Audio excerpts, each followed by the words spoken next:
Badge 1479. It was a hot July afternoon in Calverton, a small town that wore its silence like a badge of pride. The streets simmered with heat, and the unspoken tensions that often haunted places where history still lingered in the brick of old courthouses and the eyes of those who remembered too well Officer Darren Cole, a 14-year veteran of the Calverton Police Department, drove through the outskirts.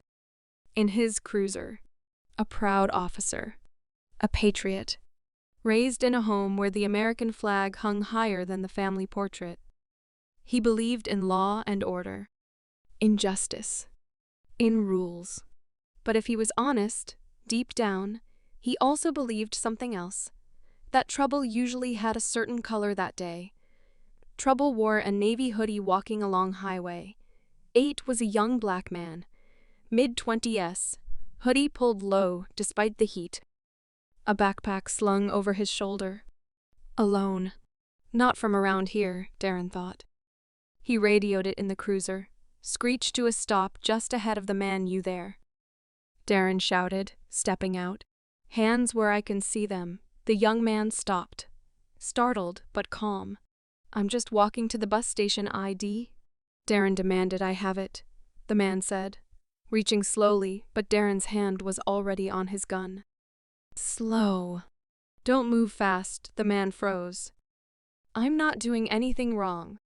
Darren didn't wait for much else. He cuffed him. In the back seat, the young man asked calmly.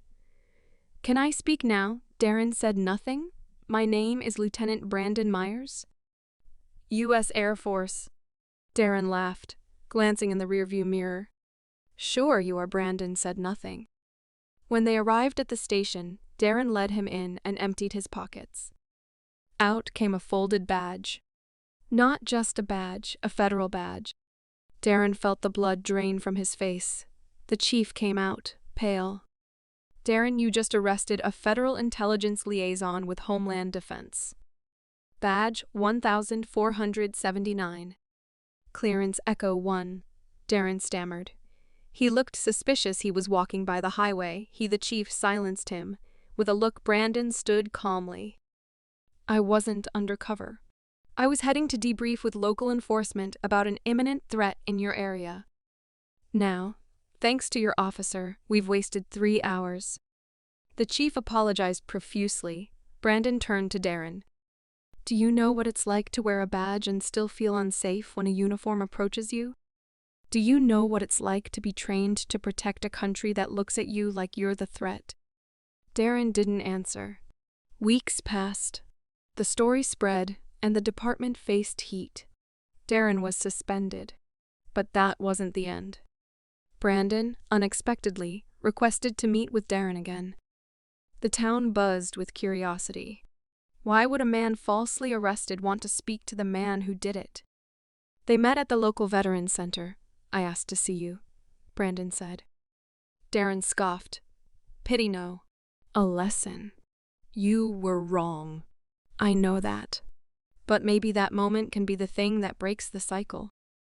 I run a program for officers to be embedded temporarily in diverse communities, to live with the people they protect. You want to understand? Come, live it. Darren didn't answer right away. But something in him, the part that once believed in justice, before fear nodded. Months later, Officer Darren Cole could be seen playing ball with kids in the heart of East Calverton, sharing meals, learning names. And when people asked why, he'd simply say, I once arrested a man who reminded me what the badge is really supposed to mean. And badge 1479 became more than a number, it became a turning point.